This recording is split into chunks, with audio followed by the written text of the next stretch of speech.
सभे मगहिया भाई बहन के भुलेटन काका के राम राम। आथिन मगहिया खबर में सुनथिन देश दुनिया के खबर। उत्तर प्रदेश के 11 जिला के 58 विधानसभा में आज हो रहा है चुनाव। लालू यादव कहलका है कि भाजपा दोसर अंग्रेज है। देश सिविल वार के तरफ बढ़ रहा है। BSNL शुरू करत 5G सेवा। पारसनाथ रेलवे स्टेशन भी कोयला लदल माल गाड़ी के 6 गो डिब्बा में लगल आग, बाद में आग पर काबू पावल गए। केरल के एगो पहाड़ी के चट्टान में फंसल युवक के सेना के जवान निकालन। नोखा में दारू तस्कर दरोगा जी के मार के हाथ तोड़ दिलन। डेहरी से 150 बच्छर पुरान धूप घड़ी के चोरी कर लेवल गए। 1871 ईस्वी में स्थापित कल गए हल। बिहटा चौक पर बालू लदल गाड़ी से वसूली करीब 6 गो पुलिसकर्मी के गिरफ्तार कल गए है। मंगल ग्रह पर एलियन होवे के दावा कल जा रहा है। पाकिस्तानी ड्रोन पंजाब में चुनाव से पहले गिरौलक 4 किलो RDX पिस्तौल और IED बनावे के सामान।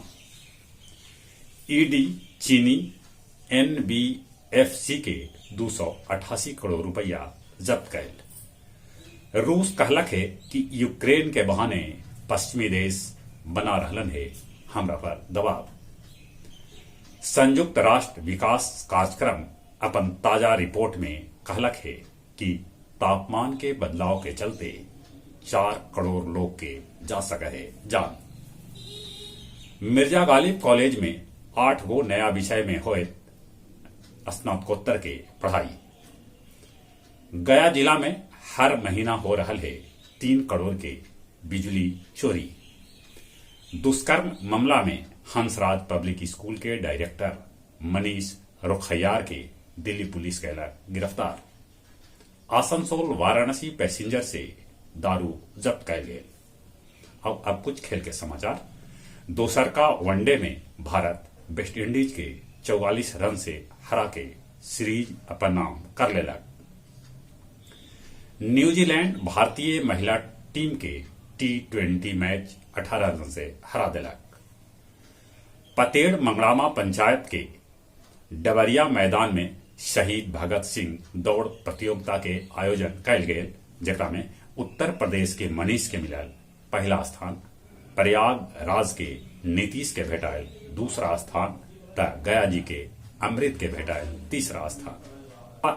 अहमदाबाद फ्रेंचाइजी के नाम गुजरात टाइटंस होए, जगत कप्तान Hardik Pandya रहतन। Pro hockey league में भारत दक्षिण अफ्रीका के 10-2 से हरौलक। जहां तक मौसम का सवाल है, मौसम विभाग सूचना दिलका है कि आज हो आसमान में बदली रहत, जहां तहां बरस सका है पानी, जगह से पारा गिरत, ठंडा बढ़त। ठंडा से बचते, कोरोना से बचे लेल मुंह नाक पर मास्क लगाते, सोशल डिस्टेंसिंग के पालन करते और जो उम्र 18 बछर से ऊपरे है तब कोरोना के वैक्सीन जरूर लेते।